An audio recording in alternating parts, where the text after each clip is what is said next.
박근혜 정부 청와대가 보수단체를 선거에 동원하려 한 정황이 포착돼 파장이 일고 있습니다.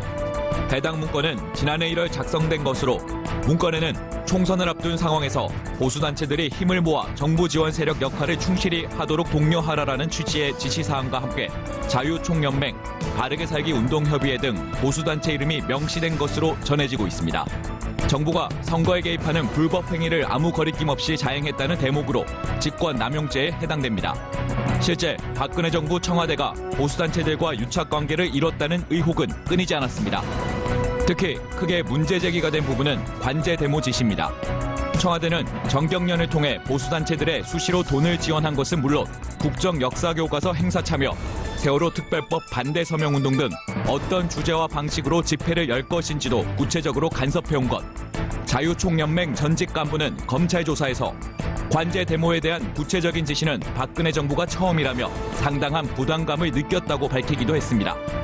허현준 당시 청와대 선임 행정관이 보수단체 관제 데모 사주 혐의로 검찰 수사를 받고 있는 상황에서 이번에 발견된 선거 동원 정황을 담은 문건이 박근혜 정부의 적폐를 뿌리 뽑는데 어떤 역할을 할지 귀추가 주목됩니다.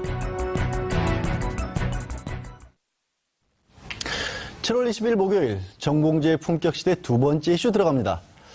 박근혜 정권 당시 청와대 정무수석실 캐비넷에서 나온 문건 중에서 지난해 4.13 총선에서 보수단체를 선거에 동원하려 한 문건이 나와서 파장이 예상되고 있습니다. 이 문제와 관련해 세 분 모시고 말씀 나눠보겠습니다. 예. 정상근 기자님 계속 자리해 주시고요. 네. 예. 백성문 변호사 나오셨습니다. 네, 안녕하세요. 백 변호사 오늘이 목요일인가요? 목요일인가요? 목요일이죠, 목요일. 하도 먹방을 많이 찍으시길래 개인적으로 목요일인가 하는 게 갑자기 들었습니다. 최진봉 성공회대 교수님 나오셨습니다. 안녕하십니까? 예, 안녕하세요. 예. 고맙습니다. 예. 시청자 여러분께서도 샵 5400으로 다양한 의견 보내주시기 바랍니다.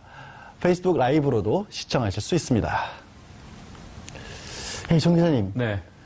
청와대 문건이 무슨 판도라의 상자니 어쩌니 하다가 이게 문건이 너무 많이 쏟아져서 네. 이걸 노다지라고 불러야 될지 어쩔지 모르겠는데 네. 문제는 잠깐 제가 이제 주제 설명 앞에 말씀드렸다시피 정무수석실에서 나온 것 중에는 4.13 총선에서 보수단체를 선거에 동원하라 이런 식의 문건이 나왔어요. 네. 어떤 내용이 들어있는 거죠? 예, 그렇습니다. 경향신문에서 단독 보도를 낸 기사인데요. 그러니까 박근혜 정부에서 보수단체를 선거에 동원하려 했다라는 내용의 문건이 정무수석실 캐비넷에서 발견이 됐다는 겁니다. 근데 내용은 이렇습니다. 총선을 앞둔 상황에서 보수단체들이 힘을 모아서 정부 지원 세력 역할을 충실히 하도록 독려를 해라. 네. 이런 내용이 있었고요. 그리고 또 자유총연맹이나 바르게 살기 협의회 같은 보수단체의 이름이 적시가 돼 있었습니다. 그래서 만약에 이것이 사실이면은 그야말로 이제 관건 선거를 한 셈이죠. 네. 관제 데모, 관건 선거 말기만 했었는데 네. 21세기 대한민국에서 불과 몇 년 전에 이런 식의 일이 벌어졌다. 게다가 말씀하신 것들 하면 문건 자체에 아예 이름들이 다 적시가 돼 있는 거네요. 자유총연맹도 있었고 바르게 살기 협의회가 있었고요. 바르게 살려고 했던 것 같지는 않은다는 생각이 듭니다만. 최 교수님. 예. 그러면 이거는 누가 시켰을 거 아니에요? 그렇죠. 위가 있잖아요, 이거. 누가. 저는 개인적인 생각입니다. 틀릴 수도 있으니까. 개인적인 그렇죠. 생각 말씀하시는 거예요. 예. 저는 박근혜 전 대통령이 일정 부분 알고 있었을 가능성이 있다고 봅니다. 왜냐면 마지막 결론은 결국 대통령한테 보고하지 않겠습니까? 물론 비서실장을 통해서 보고가 됐겠지만 이 내용, 예를 들면 특정 단체에 대해서 지원을 하겠다. 특히 관제데모라고 하는 것은 아시는 것처럼 박근혜 전 대통령이 통치 기간 동안 박근혜 전 대통령 정부를 도와주려고 하고 지지하려고 하고 좋은 이미지를 만들려고 하는 그런 의도를 갖고 집회를 하거나 아니면 어떤 행사를 하는 단체에 대해서 특별히 지원을 해준 거 아니겠습니까? 자유총연맹도 그렇고 엄마부대도 그렇고 문제만 있으면 세월호 사건 때도 보세요. 엄마부대 나와가지고 폭식 그런 거 하고요. 이해 안 되는 행동을 했는데 그 모든 행동에 경제적 지원을 결국 청와대가 주도적으로 했다. 이렇게밖에 볼 수 없는 거고 물론 청와대가 직접 돈은 주지 않았지만 정경련한테 압력을 넣어서 정경련이 또 지원하도록 만들고 이런 구조가 계속 형성됐다고 하면 이 내용은 비서실장까지도 충분히 갔을 거라고 보고요. 또 비서실장은 일정 부분 대통령에게 그런 보고를 했을 가능성이 저는 있다고 봅니다. 그래서 정점에는 박근혜 전 대통령이 있는 것이고 네. 그 위에 비서실장 그다음에 정무수석실 그리고 이제 가장 키맨으로 보이는 허영준 행정관 네. 국민소통비서관실의 그 허 행정관이 주도적 역할을 했고요. 그 과정을 보면 이제 헌법에서 보장하고 있는 뭐랄까요 그 표현의 자유 그다음에 언론의 자유 이런 부분과 연관해서 블랙리스트와도 연관이 돼 있다고 봐요. 그러니까 화이트리스트라고 그래서 지원해야 될 대상만 따로 뽑아가지고 그 단체만 지원을 한 거 아니겠습니까? 네, 그렇죠. 또 이렇게 너무 편향적인 지금도 보세요. 박근혜 전 대통령 재판이나 이재용 부회장 재판에 우병우 재판에 보면요 나와가지고 응원하고 소리 지르고 이런 분들 아직도 있잖아요. 그러게요. 아직도 없어지지 않아. 근데 그런 분들이 사실은 이 청와대의 지시에 의해서 돈을 지원받아서 활동을 하고 있었어요. 네. 지금은 그렇게 안 하겠죠. 그러나 그 전까지 그런 일들이 이루어졌다고 하면 청와대가 얼마나 이념적으로 자기와 생각이 같은 단체와 집단만 지원하려고 했던 아주 편향적이고 편파적인 헌법의 가치를 위반하는 아주 잘못된 행동을 했다고밖에 볼 수 없는 것이죠. 지금 이제 최진봉 교수님은 박 전 대통령도 어느 정도 알고 있었을 저는 알고 것이라고 있었다고 보고, 봅니다. 또 중간에 이제 그때 비서실장은 국정원장에 있었던 이병기 전 비서실장이 있었고 현규안 정무수석이 네, 있었던 그랬었죠. 당시의 문건이기 때문에 아마 그런 분들까지 다 연관이 됐을 거라고 얘기를 하시고 있고 지금도 어쩌는지는 모르겠지만 백 변호사 지금 사실은 그런 일들이 이른바 윗선에서 행동대장을 했던 사람이 얘기가 잠깐 나왔던 허현준 네. 청와대 이름이 참 국민소통 비서관이에요. 하필 이렇게 소통을 근데 소통을 굉장히 특별한 분들하고만 했어요. 특정 국민들하고만 소통을 한 어떻게 거죠. 소통을 한 거예요, 지금? 그러니까 이제 어버이연합이나 엄마부대 등을 동원해서 관제대모를 했다는 의혹으로 좀 검찰 조사를 받고 있습니다. 그렇죠, 예. 근데 지금 일단 그게 의혹 단계였는데 그 의혹 때문에 이제 검찰 조사를 받고 있는데 거의 이런 의혹이 사실이라고 확인해 줄 만한 문건이 나온 거죠. 지금 말씀하셨던 것처럼.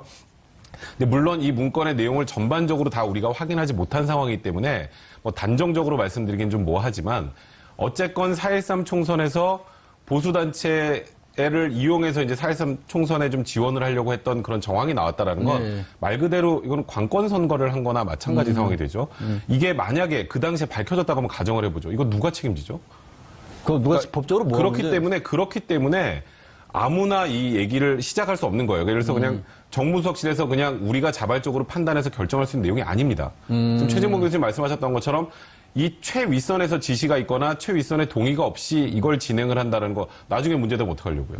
아니 그럼 백 변호사 지금 말씀을 하셨으니까 나중에 솔직히 사실 이렇게 수사를 해보다가 누군가를 이 보수단체를 동원해서 누군가 특정 의원을 예를 들어서 당선을 시켰다라는 것까지 혹시 나온다면 그건 어떻게 해야 돼요? 뭐 그 당선이 됐다는 걸 지금 되돌릴 수 있는 방법은 없지만 그 윗선의 지시가 어디까지인지 아마 수사가 진행될 겁니다. 왜냐하면 지금 이 청와대에서 나온 문건들을 이제 검찰 특수 일부에 지금 배당을 했단 말이에요. 특수 일부에서 이게 작성자가 누구고 작성 경위가 어떻고 하는 것만 파악하기 위해서 특수 일부에 이 문건을 넘겼다라는 거는 그거는 완전 넌센스고요. 지금 검사도 특수 일부에서 8명으로 충원을 했어요. 8명이면 특수부 2개 분량입니다. 그러니까 굉장히 많은 검사가 투입됐다는 건 이 문건으로 새로 수사해야 될 게 굉장히 많다는 걸 단정적으로 보여주는 거예요. 지금 내용도 만약에 관권 선거 이렇게 보수단체 지원을 해서 선거에 이용을 했다면 이건 전형적인 직권남용죄잖아요. 그럼 이 직권남용죄가 어느 선까지 올라갈지는 이제 봐야 되는데 만에 하나 뭐 지금 우리가 단정적으로 말하기 힘들지만 박근혜 전 대통령이 지시를 했거나 동의했다는 것까지 확인이 된다면 지금 박 전 대통령이 계속 재판 과정에서 좀 소위 말하는 지연책을 쓴다라는 의심을 많이 받고 있죠. 발가락이 아파서 못 나온다 뭐 이러면서 허리가 아프고 뭐 이러면서 계속 원래 지병이 많으시니까. 네, 그러니까 약간 근데 이제 그게 지연책을 쓰는 것처럼 인식이 좀 되고 있잖아요. 만약에 그런 의도라면 그 의도를 물거품으로 만들 내용이 될 가능성이 분명히 있어요. 그런 것까지? 왜냐하면 구속영장을 재청구하는 데 또다시 추가로 띄울 만한 내용들이 들어있을 가능성이 있기 때문에 그러니까 박 전 대통령 입장에서 굉장히 부담스러운 문건들이 좀 나오고 있다 이렇게 혹시라도 지금 백 변호사 얘기는 이제 구속기간이 만료가 박 전 대통령이 10월 구속기간 16일이죠. 만료 이후에는 불구속 상태에서 재판을 받고 싶어서 계속해서 지연 전략을 쓰는 것처럼 보이는데 이 문건들 때문에 직권남용이라도 추가 기소가 되면 그게 소용이 없어진다. 그렇죠. 그런 그럼 다시 또 6개월이 이제 구속기간이 늘어날 수 있으니까요. 야, 지금 백 변호사가 어마어마한 얘기를 한 셈인데 최 교수님 이게 박근혜 정권에서 돈을 줄 때도 그냥 주진 않았더라고요. 그러니까요. 보수 단체들끼리 이른바 시험도 봐가면서 돈을 줬다면서요. 또 그러니까 평가를 한 거죠. 예를 들면 얼마나 집회를 많이 하고 얼마나 열심히 했냐. 그러니까 박근혜 정부를 보호하고 옹이하기 위해서 얼마나 열정적으로 뛰었냐를 경쟁을 평가해서 시켰던 그렇죠. 경쟁을. 그래가지고 돈 지원금이 달라지는 거예요. 그러면 결국 보수단체들 같은 경우에는 어떻게든지 정부에 좋게 보일 수밖에 없고 그러려면 더 적극적으로 자극적으로 공격을 할 수밖에 없는 거죠. 예를 들면 뭐 세월호에 광화문에 텐트 쳐놓고 있는 분을 공격한다거나 네. 아주 날선 비판을 한다거나 빨갱이라고 하는 색깔론을 제시한다거나 이런 방법을 통해서 진보적 성향의 단체들이나 진보적 성향의 뭐 야당이든 아니면 어떤 단체들이든 공격을 무차별적으로 하는 거죠. 그럼 결국 충성 경쟁을 하면 할수록 어떻게 되겠습니까? 더 많은 색깔론이 나올 수밖에 없는 것이고요. 어떻게든. 예. 그렇죠. 그렇게 돼서 더 많은 돈을 받아내기 위해서라도 보수 단체들은 경쟁적으로 더 자극적인 발언이나 자극적인 행동을 할 수밖에 없는 결국 이 모든 우리가 이해할 수 없는 행동들이 많았잖아요. 엄마 부대든 어버이 연합이든 그런 행동들을 지금 돌아서 보니까 이 자료들을 놓고 본다고 하면 결국 그 뒤에 정부가 그걸 부추기고 정부가 그걸 적극적으로 지원하고 정부가 그걸 더 확대 재생산하도록 만들었다고밖에 볼 수 없는 거 아니겠습니까? 이거는요 국정농단과 함께 우리 사회를 전 국민의 대통령이라고 뽑아놨더니 결국 자기만 좋아하는 사람들을 위해서 일했던 박근혜 전 대통령이 아주 잘못된 정치, 통치 행위라고밖에 볼 수 없는 것이죠. 100% 통합이 결국에는 본인의 뜻에 맞는 100% 통합이었다는 그런 건데 이 와중에 정 기자님 이제 정무수석 정책조정수석실이었나요? 네. 그때 기획비서관실에서 발견된 거 아까 한 3시쯤에 청와대 박수현 대변인 수석 대변인이 네. 그 문건 500사건의 제목 일부하고 일부 내용을 공개를 했습니다. 발표를 했는데 네. 어떤 내용들이 주로 들어가 있었다고 오늘 발표 내용이 뭐였죠? 일단 박수현 대변인이 발표한 내용은 일단 뭐 첫 번째는 이건데, 그러니까 일단 보수 단체들에 대한 그 기금 지원이 들어갔다는 거예요. 그러니까 예. 특정한 이념의 확산을 계속 이제 유지를 했다는 거죠. 그러니까 구체적으로 보면 뭐냐면 뭐 청년과 해외 보수 세력을 뭐 육성을 하라. 그다음에 국정 환경 진단 및 운영 기조라는 문건이 있는데 여기서는 보수 농객 육성의 프로그램을 만들어 가지고 활성화를 시키라. 네, 이런 식으로 이제 2대 골로그를 만들어서 이렇게 전파를 하겠다는 거죠. 그리고 2015년 7월 비서실장 주재 수석 비서관 회의 결과 문건이라는 것도 있는데 여기서는 신생 청년 보수 단체들에 대한 뭐 관련 기금 지원을 적극 검토하라. 네, 이런 내용이 있다고 합니다. 그리고 또 삼성물산 합병안에 대한 뭐 국민연금 의결권 관련된 내용도 있고요. 그다음에 뭐 서울시 관련된 내용도 있고, 네, 어쨌든 뭐 여러 가지 내용이 있습니다. 이게 이른바 이제 지금 재판을 받고 있는 것은 지원을 배제했다는 블랙리스트와 관련해서 재판을 받고 있고 네. 그렇게 지원을 배제했던 문화예술기가 있는가 하면 화이트리스트라고 불러야겠죠. 또 적극적으로 도와주는 그런 단계도 있었다라는 게 이 문건으로서 어느 정도 확인이 된 것 같은데 네. 그렇게 봐야겠군요. 네, 그러면. 그렇습니다. 백 변호사, 네. 그러면 뭐 받으셨어요? 네? 뭐 받으셨어요? 뭘 받았나요, 아니 제가? 보수 농객 지원책이 제가 있었다고 하니까. 보수 농객인가요? 아니 혹시 뭐 궁금해, 진보인지 중도인지 보수인지 전 잘 궁금해서 혹시 모르겠습니다만 받으신 게 있나 싶어서. 저는 없네요. 없어요? 네, 저는 없네요. 그러니까 저는 보수로 보지 않았었나 봐요. 그러니까 그런가요? 제가 그럼 이게 지금 받았으면 어떻게 되는 거예요, 이게? 뭐 받았으면 문제될 건 없죠. 사실 법적으로는 정부가 잘못한 건 잘못했지만 근데 받았다고 해도 정부가 어떻게 되냐고. 정부요? 정부 뭐냐고요? 정부가 잘못한 게 뭐냐고요? 정부가 잘못한 거는 이거는 도의적으로 비난받을 문제죠. 정치적으로 문제가 될 부분이고요. 사실 저희가 공무원이 아니기 때문에 뭐 뇌물죄 대상도 아니고 뭐 김영란법 대상도 아니고 그럼 준 사람도 역시 처벌 안 받죠. 저희가 무슨 사업을 하면서 뭐 배임수재죄나 배임수증죄도 아니고 뭐 유리하게 말아달라는 취지로 뭔가를 받았다고 해도 어찌 보면 이게 법의 사각지대라고 해야 될까요? 그렇게 생각이 드는데 그러니까 이게 언론의 영향력이라는 게 굉장히 크잖아요. 네. 그죠? 그리고 예를 들어서 뭐 그 당시에 저도 많이 출연했던 것 같은데 그 세월호 그 유가족들이 김현 의원과 함께 뭐 그 대리기사 폭행했던 사건들도 굉장히 많이 부각하라는 취재 내용도 저번에 그 자료에 좀 포함이 됐던 것처럼 그렇게 하다 보면 세월호 유가족들을 바라보는 국민들의 시선이 차가워질 수밖에 없겠죠. 이제 그런 방향으로 좀 언론을 이용했다라는 건데 그거는 정적으로 굉장히 비난받아 마땅한 것 같고요. 근데 이번에 이제 아까 정책조정수석실이죠. 지금 국정상황실인데 여기서 나온 504건 말고 국가안보실에서 나온 건 오늘 발표 안 했어요. 그건 이제 그건 일요일 날 한대요. 일요일 날 한다는데. 또 정리를 한답니까? 네, 또 정리를 해서 좀 분류해서 한다는데 일요일 날 나올 거는 지금 어느 정도 예고가 된 게 사드. 그다음에 한일 위안부 협상 관련된 문제들이 들어있을 거로 좀 추정이 되는데 사드 관련해서도 불투명성이 굉장히 많았다는 것 때문에 좀 비난을 많이 받았는데 그것도 이번에 만약에 확인이 된다면 굉장히 좀 폭발력이 큰 자료가 될 것 같고요. 사실 오늘 발표된 것 중에 저는 가장 충격적이었던 게 이 보수농객 육성 프로그램 활성화 이런 거보다 삼성물산과 제일모직의 합병 과정에서 정부가 지원한 것처럼 보이지 않게 하라라는 그런 내용의 문건이 있다고 하거든요. 예. 이거는 증거능력이 부여돼서 증거로 제출이 되면 사실상 이번에 국정농단 사건 삼성과 관련된 뇌물죄 재판은 끝이라고 봐도 무방하지 않을까라는 생각이 들 정도의 그렇게까지? 파괴력이 있는 일단 제목만 봤을 때는 그런 내용이라는 생각이 좀 듭니다.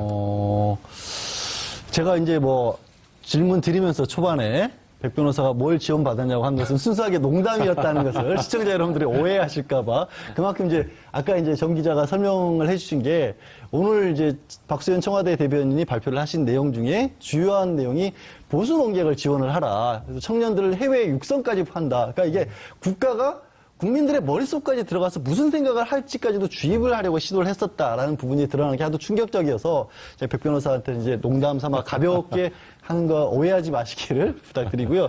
최 교수님. 예. 그래서 그럴까요? 이런 게 이게 보수 단체 사람들 이런 내용들 이런 것들이 다 나오고 있고 또 이제 과거의 정권들의 문제점들이 자꾸 불거지게 되면 이게 지금 이제 뭐 보수 야권이라는 표현이 좀 새로운 표현이 나오게 되는데 과거에 뭐 새누리당 시절에 이렇게 박 정권과 가까이 있었던 분들 입장에서는 자신들까지도 이게 연결이 될 수도 있다라는 위기의식이 들어서일까요? 이게 자꾸 공개를 반대하고 있어요. 그러니까요. 그런 생각이 있겠죠, 아무래도. 당연하죠. 왜냐하면 이제 박근혜 전 정권, 그러니까 박근혜 정부에서 연관이 있었던 사람들이 이 발표와 함께 여러 가지 직접적인 연관도 될 수 있고 또 하나는 정치적 타격을 받을 수밖에 없어요. 그러니까 친박이라고 분류되는 박근혜 전 정부에서 뭔가 자리도 한 자리 하고 그 옆에서 열심히 도와주면서 이 혜택을 누렸던 사람들 입장에서는 직접적 연관뿐만 아니라 아까도 말씀드린 정치적인 부담을 안을 수밖에 없어요. 국민들이 얼마나 화가 나겠습니까? 예. 이런 짓을 한 정부 밑에서 열심히 충성하고 거기서 뭔가 자기 이익을 취득했던 사람들이 국회의원 하고 있고 주요 관료를 하고 있다고 하면 그 사람들에 대해서 분노가 얼마나 커지겠습니까? 지방선거 앞두고 있고 나중에 총선까지 연결돼서 정치적 부담이 클 수밖에 없으니까 죽기 살기로 지금 이걸 막으려고 하는 거죠. 그런데 국민의 관점에서 얼마나 이게 한심하겠습니까? 진실이 밝혀진 게 중요한 거 아니에요? 자기들 예전에 2012년에 그 NLL 대화로 그건 사건 생각나지 않습니까? 그때는 그거 얘기하면서 전혀 문제 없다고 그렇게 밝혀가지고 대선에 영향 미치려고 하고 그랬던 적 있었지 않습니까? 그래놓고 이제 와서 지금 박수현 대변인이나 청와대 입장에서는 법률적 검토 충분히 거쳐가지고 비밀과 연관되거나 만약에 기록물법에 어긋나는 내용들은 얘기 안 하고 있잖아요. 목록만 얘기하고 사본으로 회의록 뒤에다가 회의에 참석했던 사람이 자기 생각을 적은 것만 지금 얘기하고 있는 상황인데 그럼에도 불구하고 이렇게 공격하는 것은요. 뭐 진실을 밝히지 않겠다고 하는 생각밖에 안 돼요. 그냥 예전에 잘못했던 거 덮고 가자. 이런 사고방식을 갖고 일하는 분들이 어떻게 국회의원을 하시는지 저는 이해가 안 돼요. 국민들의 관점에서는 이 국정농단의 사태에 어떤 게 진실인지를 알고 싶어 하고 정말 그 국가기록물법에 어긋나지 않는 범위라면 최대한 공개하도록 하는 게 저는 원칙이라고 보고요. 국가기록물법의 원래 취지가 뭡니까? 공개하는 게 취지입니다. 거기에 대해서 비밀과 관련이 있거나 아니면 정말 국가의 안보와 보안과 관련된 부분만 감추자고 하는 것이 보여주지 않자고 하는 것이 기본적인 취지인데 지금은 아무거나도 얘기하는 것 자체에 대해서 지금 문제를 삼고 있기 때문에 저는 바람직한 태도는 아니라고 봅니다. 이거는 이제 백 변호사가 할 얘기가 좀 있을 것 같아요. 뭐 어차피 법률적인 검토가 들어가 있는 데고 또 지금 이제 최 교수님께서는 그 왜 자유한국당에서 그렇게 나오는지도 설명을 이제 본인의 의견을 밝혀주셨지만 어쨌거나 자유한국당에서는 그냥 정치적인 데서 그치질 않고 고발까지 했습니다. 박수현 대변인을. 문건 공개 위반이라고.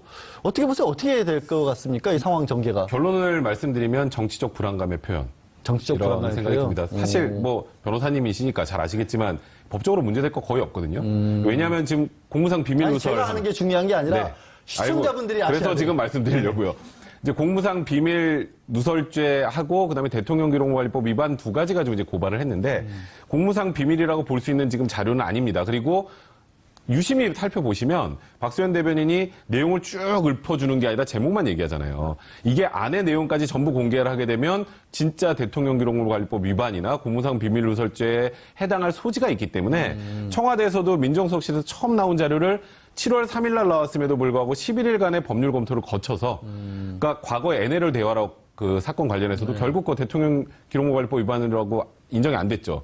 그 왜 안 됐을까요? 그때는 국정원에서 만들었으니까. 아니 그리고 또 사본이었기 때문에. 네, 사본이었고. 그리고 이번에 그래서 제목만 발표를 하고 검찰에 넘긴 게 원본이 아니라 사본입니다. 그러니까 청와대에서도 나름 확실하게 법률적 검토를 하고 발표를 한 거예요. 물론 이 발표 자체가 이걸 정치적으로 이용했다라는 뭐 야당의 비판은 충분히 뭐 이해할 수 있습니다. 왜냐하면 뭐 자유한국당이 입을 타가 워낙 크기 때문에. 하지만 이게 법적으로 문제 제기하기는 쉽지 않은데 이렇게 제기를 하고 있는 건 그만큼 지금 자유한국당이 불안함에 사로잡혀 있다라고 생각이 들고요. 이게 왜냐하면 아까 제가 그 말씀드렸죠. 특수일부에 8명의 검사가 있는 곳에 이 청와대 문건이 넘어가지 않습니까? 그러면 지금 국정농단에 관련해서 재판을 받고 있는 분들 외에 다른 분들이 수사 대상에 오를 수도 있어요. 가능하죠. 그게 충분히. 누굴지 알 수 없습니다. 그러면 자유한국당 입장에서는 지금 불안감에 이건 정치 탄압이다, 정치 보복이다라고 주장할 수밖에 없는 사안인 거예요. 그러다 보니 일단 선제적으로 이건 형사적으로 문제 있으니까 우리 고발합니다라고 하면서 청와대를 조금 이 속도를 늦추게 만들어 보려는 하나의 정치적 셈법이라고 봐야 될까요? 그렇게밖에 보이지 않습니다. 그 이제 공개를 할 수 있다 없다 막 얘기를 하는데 우리가 이게 가장 쉽게 이게 지정 기록물일 때는 공개를 못 하는 거 아니에요. 근데 그렇죠. 지정 기록물이 아니라는 게 청와대에 남아 있다는 것만으로도 이미 지정 기록물이 아니다. 네. 그런 얘기가 나오면서 그러면 황교안 권한대행이 다 막았어야 되는 게 아니냐. 황교안 권한대행까지도 지금 법적 책임을 물어야 되는 거 아니냐. 네. 이런 얘기가 이런 반박이 또 이제 여권이라든가 공개를 주장하는 쪽, 공개가 옳다라고 주장하는 쪽에서 얘기가 나오고 있어요. 네. 황 권한대행과 관련해서 어떤 얘기들이 지금 나오고 있나요? 혹시? 네, 그렇죠. 이렇게 황교안 권한대행이 이게 대통령 기록물이 3가지 종류가 있잖아요. 네. 일반 기록물이 있고, 이건 아무나 열람할 수 있는 거고, 그다음에 비밀 기록물이 있는데, 이거는 대통령이나 아니면 장관, 비취 인가권이 있는 사람들만 열어볼 수 있는 거고, 마지막에 지정 기록물인데, 이 지정 기록물이 어떤 것들이 있는지 리스트를 짜놓은 것도 지정을 목록도 해놔서, 않고, 예. 네. 그러니까 목록을 볼 수 없는 상황에서 어떤 게 지정 기록물이고 어떤 게 일반 기록물이고 그거를 좀 알 수 없는 상황이잖아요. 그래서 오히려 대통령 기록물 관리법 위반이라고 하면 황교안 총리를 수사해야 되는 거 아니냐. 황교안 권한대행이? 네, 권한대행을. 예. 그런 이제 네티즌들의 의견들이 있죠. 그런 거 아니겠습니까? 네, 그렇죠. 또 이렇게 너무 편향적인, 지금도 보세요. 박근혜 전 대통령 재판이나 이재용 부회장 재판에 우병우 재판에 보면요. 나와가지고 응원하고 소리 지르고 이런 분들 아직도 있잖아요. 그러게요. 아직도 없어지지 않아. 근데 그런 분들이 사실은 이 청와대의 지시에 의해서 돈을 지원받아서 활동을 하고 있었어요. 네. 지금은 그렇게 안 하겠죠. 그러나 그 전까지 그런 일들이 이루어졌다고 하면 청와대가 얼마나 이념적으로 자기와 생각이 같은 단체와 집단만 지원하려고 했던 아주 편향적이고 편파적인 헌법의 가치를 위반하는 아주 잘못된 행동을 했다고밖에 볼 수 없는 것이죠.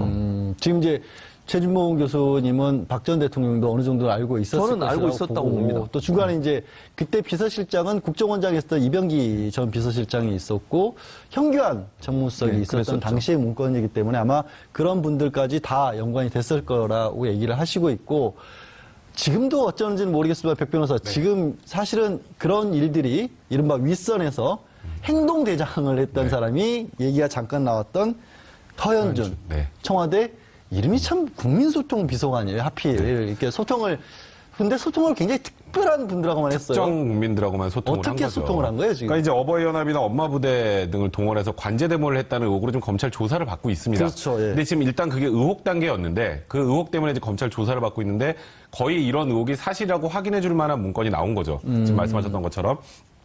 근데 물론 이 문건의 내용을 전반적으로 다 우리가 확인하지 못한 상황이기 때문에 단정적으로 말씀드리긴 좀 뭐하지만 어쨌건 4.13 총선에서 보수단체를 이용해서 이제 4.13 총선에 좀 지원을 하려고. 자유총연맹도 있었고 바르게 살기 운동 협의회가 있었고요. 바르게 살려고 했던 것 같지는 않은다는 생각이 듭니다만. 그렇습니다. 최 교수님. 예.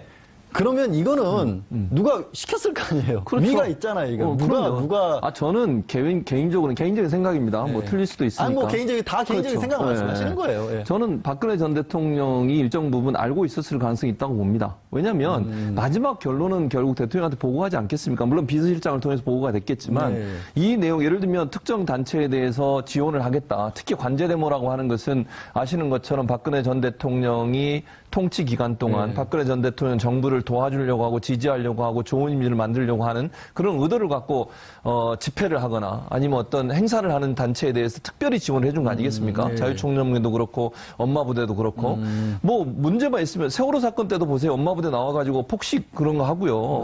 이해 안 되는 행동을 했는데 그 모든 행동에 경제적 지원을 결국 청와대가 주도적으로 했다. 이렇게밖에 볼 수 없는 거고 물론 청와대가 직접 돈은 주지 않았지만 정경련한테 압력을 넣어서 정경련이 또 지원하도록 만들고 이런 구조가 계속 형성됐다고 하면 이 내용은 비서실장까지도 충분히 갔을 거라고 보고요. 또 비서실장은 일정 부분 대통령에게 그런 보고를 했을 가능성이 저는 있다고 봅니다. 그래서 정점에는 박근혜 전 대통령이 있는 것이고 그 위에 비서실장, 그다음에 정무수석실, 그리고 이제 가장 키면으로 보이는 허영준 행정관, 국민소통비서관실의 그 허 행정관이 주도적 역할을 했고요. 그 과정을 보면 이제 헌법에서 보장하고 있는 뭐랄까요, 그 표현의 자유, 그다음에 언론의 자유 이런 부분과 연관해서 블랙리스트와도 연관이 돼 있다고 봐요. 그러니까 화이트리스트라고 그래서 지원해야 될 대상만 따로 뽑아가지고 그 단체만 지원하는. 하려고 했던 그런 정황이 나왔다라는 건 말 그대로 이건 관권 선거를 한 거나 마찬가지 상황이 되죠. 이게 만약에 그 당시에 밝혀졌다고 하면 가정을 해보죠. 이거 누가 책임지죠? 그거 누가 법적으로 뭐 그렇기 때문에 아무나 이 얘기를 시작할 수 없는 거예요. 그래서 그냥 정무수석실에서 그냥 우리가 자발적으로 판단해서 결정할 수 있는 내용이 아닙니다. 지금 최진봉 교수님 말씀하셨던 것처럼 이 최윗선에서 지시가 있거나 최윗선의 동의가 없이 이걸 진행을 한다는 거 나중에 문제되면 어떡하려고요? 아니, 그럼 백 변호사 지금 말씀을 하셨으니까 나중에 솔직히 사실 이렇게 수사를 해보다가 누군가를 이 보수단체를 동원해서 누군가 특정 의원을 예를 들어서 당선을 시켰다라는 것까지 혹시 나온다면 그건 어떻게 해야 돼요? 뭐 그 당선이 됐다는 걸 지금 되돌릴 수 있는 방법은 없지만 그 윗선의 지시가 어디까지인지 아마 수사가 진행될 겁니다. 왜냐하면 지금 이 청와대에서 나온 문건들을 이제 검찰 특수 일부에 지금 배당을 했단 말이에요. 특수 일부에서 이게 작성자가 누구고 작성 경위가 어떻고 하는 것만 파악하기 위해서 특수일부에 이 문건을 넘겼다라는 거는 그거는 완전 넌센스고요. 지금 검사도 특수일부에서 8명으로 충원을 했어요. 8명이면 특수부 2개 분량입니다. 그러니까 굉장히 많은 검사가 투입됐다는 건 이 문건으로 새로 수사해야 될 게 굉장히 많다는 걸 단정적으로 보여주는 거예요. 지금 내용도 만약에 관건 선거 이렇게 보수단체 지원을 해서 선거에 이용을 했다면 이건 전형적인 직권남용죄잖아요. 그럼 이 직권남용죄가 어느 선까지 올라갈지를 이제 봐야 되는데 만에 하나 뭐 지금 우리가 단정적으로 말하기 힘들지만 박근혜 전 대통령이 지시를 했거나 동의했다는 것까지 확인이 된다면 지금 박 전 대통령이 계속 재판 과정에서 좀 소위 말하는 지연책을 쓴다라는 의심을 많이 받고 있죠. 발가락이 아파서 못 나온다 뭐 이러면서 허리가. 박근혜 정부 청와대가 보수단체를 선거에 동원하려 한 정황이 포착돼 파장이 일고 있습니다. 해당 문건은 지난해 1월 작성된 것으로 문건에는 총선을 앞둔 상황에서 보수단체들이 힘을 모아 정부 지원 세력 역할을 충실히 하도록 독려하라라는 취지의 지시사항과 함께 자유총연맹, 바르게 살기 운동협의회 등 보수단체 이름이 명시된 것으로 전해지고 있습니다. 정부가 선거에 개입하는 불법 행위를 아무 거리낌 없이 자행했다는 대목으로 직권남용죄에 해당됩니다. 실제 박근혜 정부 청와대가 보수단체들과 유착관계를 이뤘다는 의혹은 끊이지 않았습니다. 특히 크게 문제 제기가 된 부분은 관제 데모 지시입니다. 청와대는 정경련을 통해 보수단체들의 수시로 돈을 지원한 것은 물론 국정역사교과서 행사 참여, 세월호 특별법 반대 서명운동 등 어떤 주제와 방식으로 집회를 열 것인지도 구체적으로 간섭해온 것, 자유총연맹 전직 간부는 검찰 조사에서 관제 데모에 대한 구체적인 지시는 박근혜 정부가 처음이라며 상당한 부담감을 느꼈다고 밝히기도 했습니다. 허현준 당시 청와대 선임 행정관이 보수단체 관제 데모 사주 혐의로 검찰 수사를 받고 있는 상황에서 이번에 발견된 선거 동원 정황을 담은 문건이 박근혜 정부의 적폐를 뿌리 뽑는데 어떤 역할을 할지 귀추가 주목됩니다. 7월 20일 목요일 정봉주의 품격시대 두 번째 이슈 들어갑니다. 박근혜 정권 당시 청와대 정무수석실 캐비넷에서 나온 문건 중에서 지난해 4.13 총선에서 보수단체를 선거에 동원하려 한 문건이 나와서 파장이 예상되고 있습니다. 이 문제와 관련해 세 분 모시고 말씀 나눠보겠습니다. 예. 정상근 기자님 계속 자리해 주시고요. 예. 백성문 변호사 나오셨습니다. 네, 안녕하세요. 백 변호사 오늘이 목요일인가요? 목요일이죠, 목요일. 하도 먹방을 많이 찍으시길래 개인적으로 목요일인가 하는 생각이 갑자기 들었습니다. 최진봉 성공회대 교수님 나오셨습니다. 안녕하십니까? 예, 안녕하세요. 예. 고맙습니다. 예. 시청자 여러분께서도 샵 5400으로 다양한 의견 보내주시기 바랍니다. 페이스북 라이브로도 시청하실 수 있습니다. 정 기자님. 네. 청와대 문건이 무슨 뭐 판도라의 상자니 어쩌니 하다가 이게 문건이 너무 많이 쏟아져서 네. 이걸 뭐 노다지라고 불러야 될지 어쩔지 모르겠는데 문제는 잠깐 제가 이제 주제 설명 앞에 말씀드렸다시피 정무수석실에서 나온 것 중에는 4.13 총선에서 보수단체를 선거에 동원하라 이런 식의 문건이 나왔어요. 네. 어떤 내용이 들어있는 거죠? 예, 뭐 그렇습니다. 뭐 경향신문에서 단독 보도를 낸 기사인데요. 그러니까 박근혜 정부에서 보수단체를 뭐 선거에 동원하려 했다라는 내용의 문건이 정무수석실 캐비넷에서 발견이 됐다는 겁니다. 근데 내용은 이렇습니다. 뭐 총선을 앞둔 상황에서 보수 단체들이 힘을 모아서 정부 지원 세력 역할을 충실히 하도록 독려를 해라. 네, 이런 내용이 있었고요. 그리고 또 자유총연맹이나 바르게 살기 협의회 같은 보수 단체의 이름이 적시가 돼 있었습니다. 그래서 만약에 이것이 사실이면은 그야말로 이제 관건 선거를 한 셈이죠. 네. 관제 데모, 뭐 관건 선거 말기만 했었는데 네. 2021세기 대한민국에서 불과 몇 년 전에 이런 식의 일이 벌어졌다. 게다가 말씀하신 것처럼 문건 자체에 아예 이름들이 다 적시가 돼 있는 거네요.